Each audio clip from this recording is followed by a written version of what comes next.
pensiones por fallecimiento, las pruebas que hay que demostrar, y en base a eso tenemos también recién un llamado que se contactó, no sé si llegó a escuchar, un televidente que nos decía que su suegra falleció, pero que la cuñada es discapacitada y cobra un subsidio, por su discapacidad, si se puede agregar alguna otra, ya que ya la era pensión, digamos. exacto, porque su mamá estaba a cargo y falleció. Bueno, sí, hay que distinguir los distintos tipos de pensiones, ya sean derivadas, cuando derivan de un beneficio jubilatorio de padre o madre, o del cónyuge o concubino, porque a veces digo padre o madre porque hay hijos discapacitados, claro. A eso me refiero, si no, no podría cobrarlo una persona mayor de edad, ni digamos que no tenga discapacidad. Entonces, en esta pregunta puntual que se ha realizado, seguramente por lo que entiendo, se trata de que estaba a cargo justamente de la madre que falleció. Bueno, sí. En estos casos se puede presentar, lo que hay que evaluar primero si la madre cobraba uno o dos beneficios, porque a veces cobran una pensión por fallecimiento del marido y también cobran su propia jubilación. Primero la cantidad de beneficios que cobran. ¿Por qué? Porque el hijo discapacitado, para presentarlo, primero, en el caso que la madre hubiera cobrado también una pensión por fallecimiento del padre, tiene que pedir primero el turno de inclusión en pensión. Y se va a evaluar si tiene derecho al momento que el padre fallece. Es decir, el primer beneficio que obtuvo el padre, que luego lo derivó a la madre. Ahora, si se trata de un único beneficio de jubilación, bueno, se pide pensión derivada por fallecimiento, porque la madre ya venía cobrando esta pensión. En estos casos se lo va a citar a junta médica, porque no es que porque sea discapacitado no se lo va a evaluar, claro. Y en esa junta médica se va a tener en cuenta la incapacidad que tiene ese hijo discapacitado al momento de realizarse la junta médica. Por eso es importante contar con toda la documentación que acredite esa incapacidad, que tiene que ser igual o mayor al 66%. Porque con respecto a esto les quiero aclarar, suele haber confusión. Hay gente que dice, bueno, pero ya veníamos cobrando la asignación por discapacidad en el beneficio de la madre o del padre, pero luego te citan a junta médica y hay que reunir ese porcentaje. Por eso es importante que tengan la documentación médica, porque hay muchas veces que hay gente que tiene quizás un retraso mental o alguna cuestión que acredita un porcentaje de un 15, un 10%, un 20%, según si ese retraso es leve, moderado o más grave, y entonces hay una tabla que evalúa ese grado de porcentaje. Entonces, en el caso que estuviera algún retraso madurativo que establezca ese porcentaje, con eso solo no va a llegar. Entonces hay que evaluar otras incapacidades. Por eso es importante que esto lo consulten previamente, porque si van a la junta médica una vez que te lo deniegan, es muy difícil después de remontar ese porcentaje. Si no, ya hay que ir a la justicia y plantear la inconstitucionalidad de este baremo previsional que establece estos porcentajes, porque hay mucha gente que no obtiene el porcentaje en la comisión médica y por eso luego no puede obtener la pensión. Así que es importante asesorarse, porque son casos más complejos.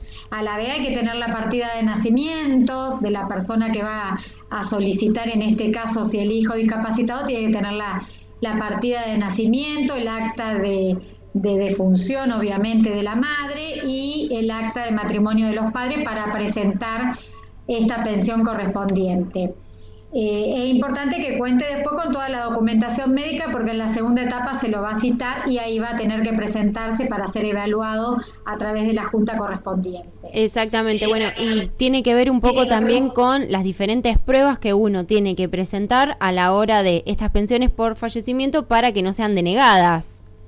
Claro, pero en ese caso es más en los casos de fallecimiento de convivientes, porque ¿qué pasa? Cuando alguien fallece y no contrajo matrimonio, no está casado, claro, te piden pruebas. Si tuvieron hijos en común, esa prueba se reduce a 2 años, es decir, dentro de los 2 últimos años anteriores al fallecimiento. Si no tuvieron hijos en común, la prueba se incrementa en 5 años, es decir, que hay que demostrar los últimos 5 años anteriores al fallecimiento, de ambos, no solo de uno, porque ¿qué pasa? Si no se prueba eso, va a ir al área legal y en el área legal pueden determinar que vaya a verificar o a veces cierran el tema con la prueba documental. Lo que sucede que, bueno, suele ser injusto porque también deberían finalizar con la verificación, pero últimamente vemos que hay determinados casos que resuelven con la prueba adjuntada es precaria, es decir, es poca. Hay gente que considera que como vivió más de 30 años con una persona y que quizás hasta está acreditado en ANSES, pero quizás se acreditó hace 10 años, 15 años en ANSES o hace 5 años, pero no pueden comprender que la ley establece que hay que demostrar al momento del fallecimiento, no que ya estaban desde hace 30 años, sino hasta el momento del fallecimiento. Por eso a veces se complica porque hay mucha gente que o ha hecho cambio de domicilio y no les coincide el domicilio, o tienen el mismo domicilio pero no tienen pruebas porque viven en las casas quizás de algún familiar, o alquilan y no tienen ningún impuesto a nombre de ellos, o no tienen regularizada la situación del alquiler, es decir, a través de un contrato de locación. Entonces, para eso también deben asesorarse, porque hay gente que dice, bueno, esto es fácil, presento la pensión por fallecimiento, total nosotros vivimos más de 30 años, no vamos a tener problema. Me estoy refiriendo a los convivientes. Cuando presentan, obviamente el ANSES te va a tomar todo, pero después, al momento de resolver, te lo deniegan. Por eso hay que contar con mucha documental de ambos, es decir, del que falleció y del conviviente o la conviviente. Y teniendo en cuenta el plazo que referí, 2 años anteriores al fallecimiento si tuvieron hijo en común, y si no, de los últimos 5 años si no tuvieron hijo. Eso es importante. A veces la gente, bueno, se cree que es algún requerimiento personal nuestro, pero no, lo hacemos porque justamente el profesional previsional, el que se dedica a esto, sabe muy bien con lo inconveniente que después nos encontramos, haber esperado tanto tiempo porque tardan este tipo de pensiones y encima el momento de resolver que te lo denieguen porque uno fue con escasa prueba. Así que la prueba, ya sea que la hagan a través de un profesional o no, tiene que ser bastante referida a esos periodos, a nombre de cada uno. Los servicios serían de impuestos, supongamos servicio de luz, gas, agua, tratar de llevar impuestos o servicios, no cualquier factura o papel que a veces compraron una heladera o algo así, eso ya no tiene tanta validez. Se pide impuestos o servicios a nombre de cada uno de los convivientes, donde figure obviamente el domicilio donde vivían en común. Además tienen que hacer una nota donde acreditan, refieren un comentario de que estaban conviviendo hasta el momento de fallecimiento, que van a acompañar pruebas. En el caso que esté muy demorada la iniciación, también comentar en la nota por qué se demoraron en la presentación.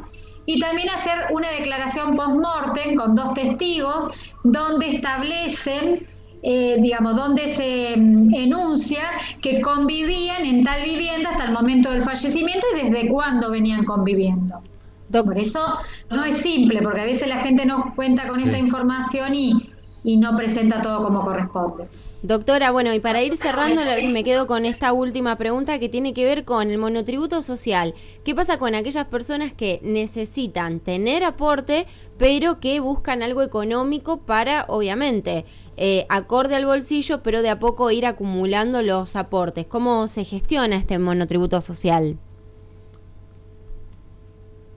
En los casos que consideramos que están pronto a obtener un beneficio jubilatorio por la moratoria que rige, bueno, ahí sería conveniente que puedan pagar un monotributo social. Ya ahora no están pidiendo pruebas de esa actividad que venían pidiendo hasta el año pasado, ya no piden más, entonces sí pueden hacerlo si el beneficio están por gestionarlo a la jubilación dentro de poco. Ahora, las personas que nos vienen a consultar ahora y quizás tengan que jubilarse de acá 15 o 20 años, no le aconsejamos que paguen un monotributo social, salvo que no tengan otra opción, porque es un riesgo por muchos motivos. Hubo una época en que no se lo consideraba aporte válido, en otra época han pedido prueba, y a veces dificulta la obtención de un futuro jubilatorio. Sí lo aconsejamos en los casos que no tienen otra opción económica y en los casos que están pronto a jubilarse, si no deberían pagar un monotributo promovido, que es un poco más elevado, o un monotributo común, que es bastante más elevado también. pero en estos casos quien decida completar con el pago de un monotributo social, sobre todo aquellas personas que quieren después transformar su PUAM en una jubilación ordinaria porque justamente le faltan pocos aportes para completarlo en un beneficio de un haber que va a ser mayor, obviamente. Entonces, en esos casos, sí o sí tienen que pagar un monotributo social porque si pagan otro monotributo le sacan la PUAM.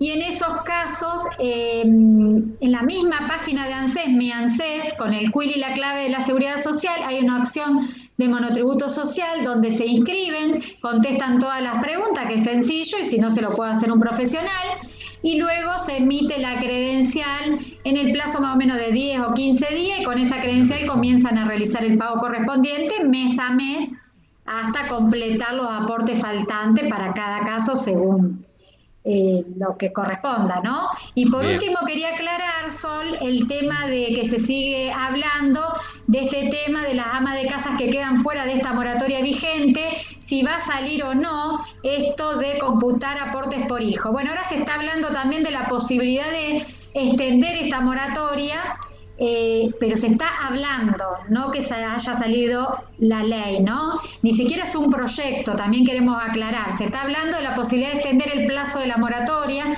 que finaliza en diciembre del 2003 la compra, de extenderlo al 2008.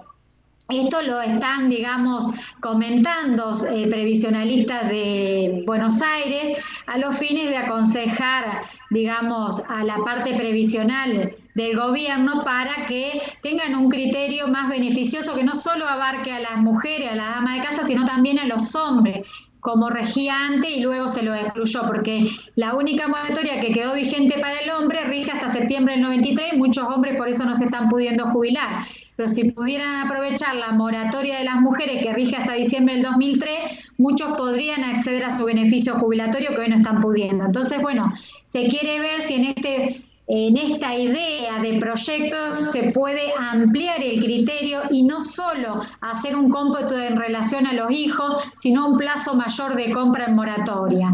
De todas maneras, no es ley, ni siquiera es proyecto, es una idea que se está comentando hasta por la directora de ANSES, yo la he escuchado que ha hablado de esta posibilidad que pueda surgir, pero esto tiene que ser elevado al Congreso a través de un proyecto, luego ser aprobado, promulgado y publicado. Recién ahí pasa a ser ley. Obviamente que si el gobierno tiene interés puede hacerlo en un mes, como puede tardar de acuerdo al análisis que merezca en el Congreso. Así que esto todavía no está vigente, por eso le aconsejo a todas las mujeres que vienen pagando el monotributo que lo sigan abonando, porque algunas, bajo la espera de de este comentario, han dejado de pagar el monotributo y de esta manera no van a poder acceder si eso no llega a salir.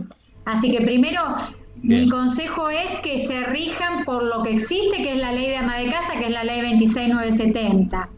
Lo Perfecto, otro doctora, muchas no gracias. deja de ser un comentario, que si llega a salir, bueno, voy a ser la primera en anunciarlo a través de las redes y a través del informativo, y obviamente que se van a enterar por los medios antes que yo lo informe, seguramente, porque bueno, si sale seguramente hasta lo vaya a anunciar el presidente, porque sería una medida muy importante.